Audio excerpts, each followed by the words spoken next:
In the modern world, we are surrounded by squared, straight, and level edges everywhere.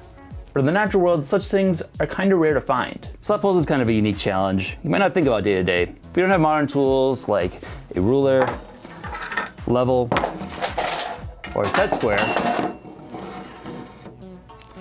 how do you keep things from being completely lopsided?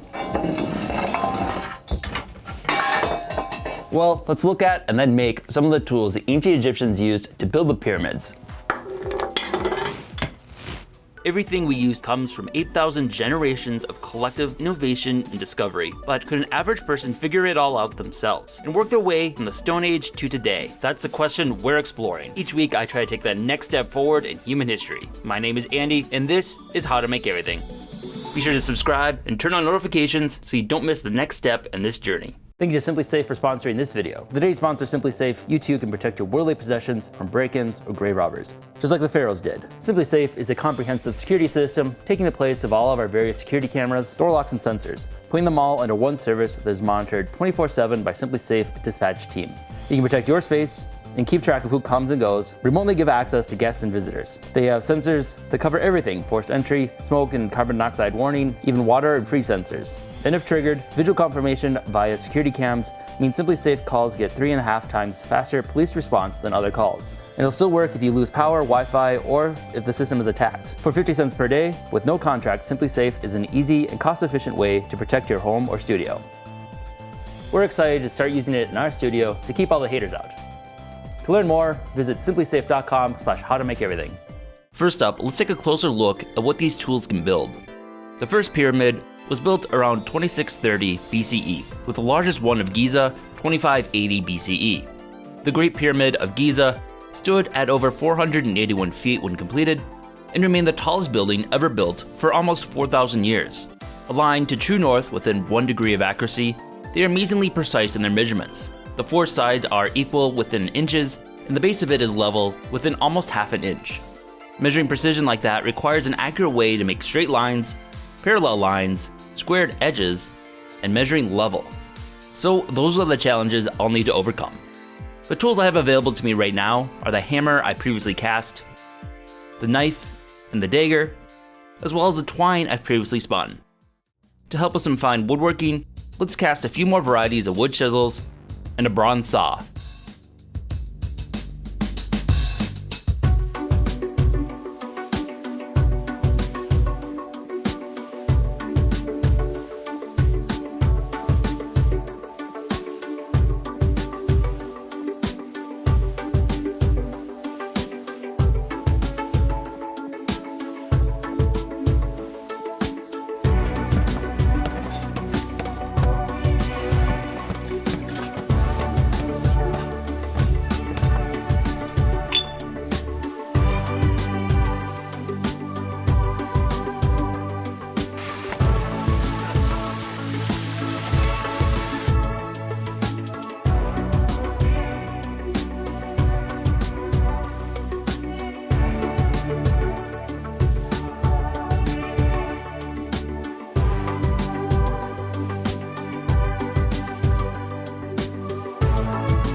None of my attempts at the saws ended up working out, so I opted to turn my knife into a saw blade using a chisel.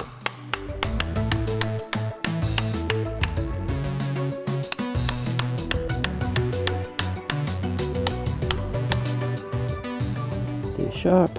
So the first challenge I face is getting a straight line. In nature, things like to curve, so getting an actually straight line is a little bit of a challenge, and one solution the Egyptians used was to take a piece of string, hold it tight between 2 points, and that would be a perfectly straight line. And then to mark it, they would dip it in chalk, coat it in ash or a colored dye, and then snap it. And it'll transfer that dye onto the surface, and you have a nice little guide. So I have a little bit of chalk from Dover I can try crushing up, but I'm thinking black might be a little bit more effective for what I'm working with. So I'm gonna try crushing up some wood ash to make a black pigment to apply to the twine so we can snap it and get some nice black lines. Let's give that a shot. Go play with the string.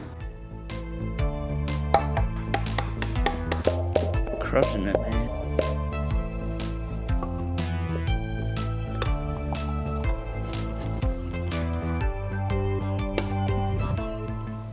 So now I figured out how to make a straight line. Next, I want to find a good way to measure and compare distances and make parallel lines so I can cut straight objects pretty easily.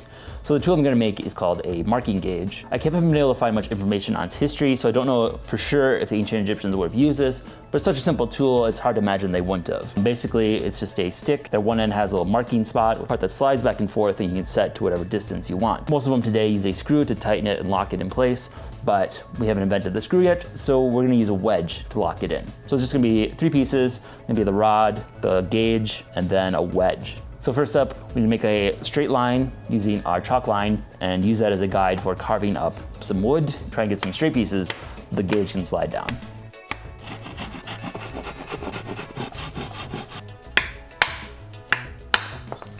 Boom.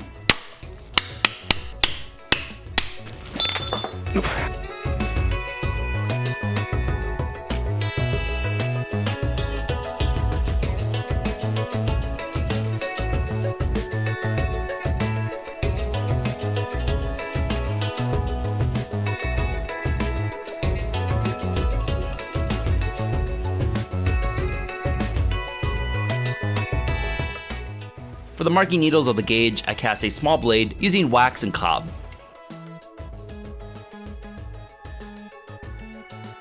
There's the blade there.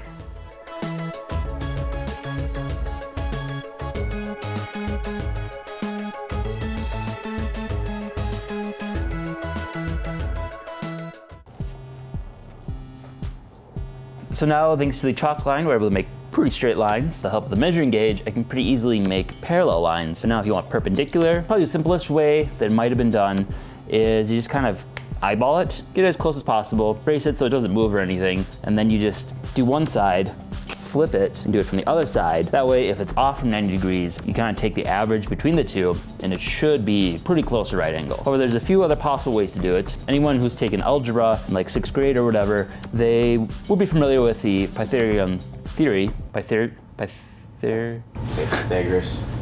theory of a squared plus b squared equals c squared. Simple math, you get a triangle with the right angle. Pythagoras came a lot later, so it's not entirely certain that they would have known that math. So another possible option they would have done is using concentric circles that will help you find a perpendicular. So let's do that and try and get a perpendicular line that I can then use to make a set square. So I have a kind of very crude compass. I'm gonna mark 2 spots. I want the line to go roughly right here. So I'm gonna do 2 overlapping ones. So try and do like right there and right there.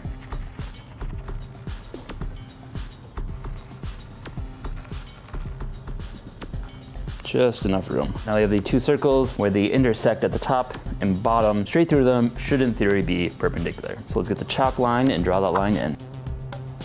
There we go. I would say that's pretty spot on. Next, to get some lumber and attempt to mill it into straight and square blocks to make the set square.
Now to connect them, I'll use a mortise and tenon joint, a form of wood joinery that was actually found in some of the works in the Giza Pyramid complex, and has been found to be used since at least 5000 BCE.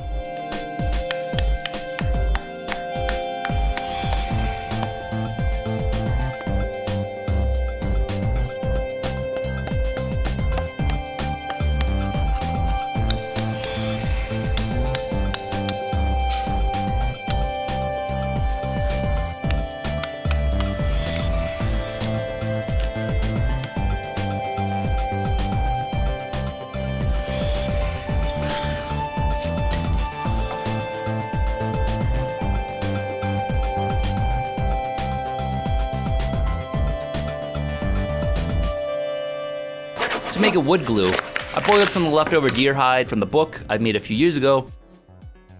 Once fully boiled and dissolved, it makes a nice hide glue that was a common wood glue for many centuries through to today.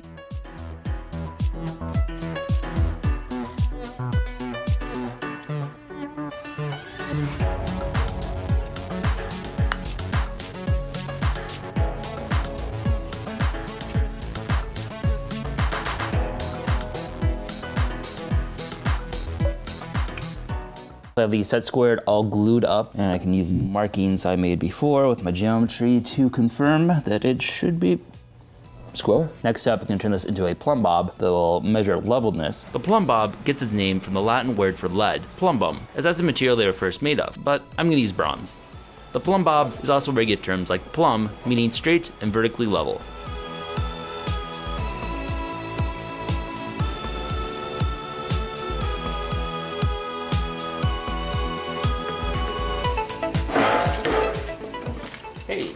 So first I cast this guy. This is Bob. He's just basically a pointed weight. It's gonna be added onto this, and we're gonna tie it to a string, and that will give us a vertical level. The challenge then is to go from vertical to horizontal, which is why we needed a right angle. I went through and measured the center point to drill the hole for the plumb bob, put the hole in there, and the string.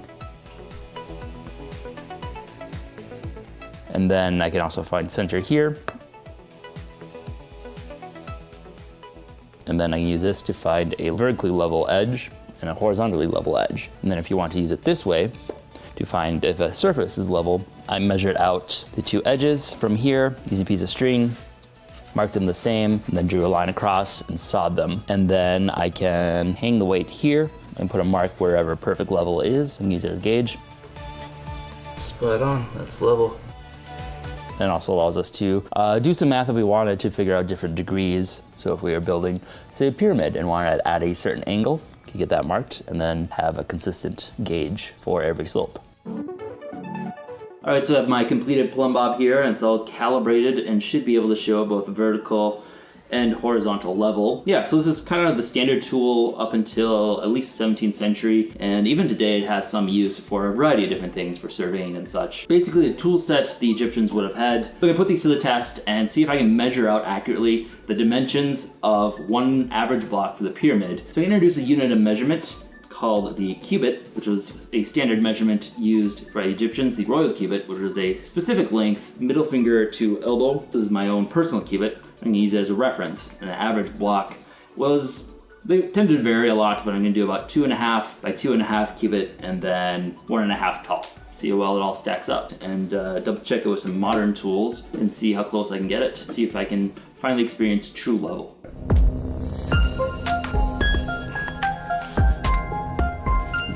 Cubit, 2.5. 1, 2. Cool. I think that's good. There we go. All right, so we have the kind of reference marks now. If we were to carve a brick, we have a theoretically perfect square on the floor of 2.5 by 2.5 cubit. Then we have the 1.5 cubit mark here that is theoretically level. So here's a projection with our fancy technology of what that block would look like. This would be several tons of limestone. Let's just measure it up using some modern tools and see how close I got using these ancient tools. My suspicion is that these can be pretty accurate, but I haven't been able to calibrate them perfectly. So I'll see how close I got it. This is the one I didn't measure. That one shows some inaccuracies there. I'd say the 3 I measured turned out pretty good. It's the one I didn't. It's a little off. The carpentry trick to make sure you have something perfectly square is to measure the diagonals. And if they're equal, then it should be a perfect square. So we're about 72.25, 73 inches. So we're a little askew.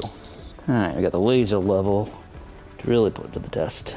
And you can tell it's a little bit of inaccuracy there. So overall, wasn't the most accurate in my results. And part of that is just a refinement of these tools themselves. They're still not perfectly straight. Learning how to use them, their sensitivity is a little bit better would probably help too. And I imagine also when they were using these tools, they would often use multiple methods to double check and confirm it. When they make a square, they weren't just gonna measure 3 angles and hope the 4th lines up. They would measure that and probably also measure the diagonals. They were close, but not accurate. The surprising thing about this is just how difficult it was to get kind of the starting point point of milled wood and getting wood that's actually square. A tool like this will definitely be useful in the future for especially milling larger logs and such, to be able to know if it's perfectly square. And speaking of useful tools, unit of measurements. We talked about the cubit.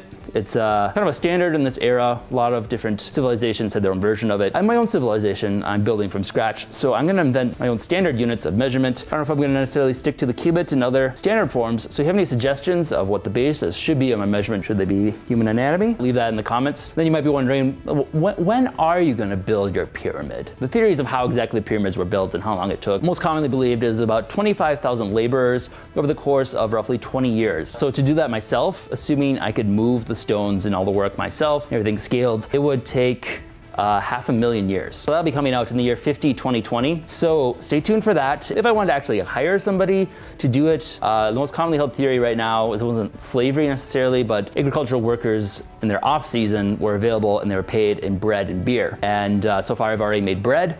And next up, I'm gonna make my own beer. That's actually gonna be the next video. So stay tuned for that. Thanks for watching.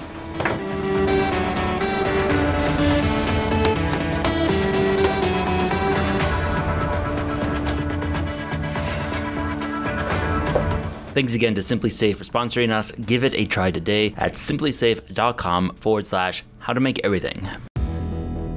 If you enjoyed this video, be sure to subscribe and check out other content we have covering a wide variety of topics. Also, if you've enjoyed these series, consider supporting us on Patreon. We are largely a fan-funded channel and depend on the support of our viewers in order to keep our series going. Thanks for watching.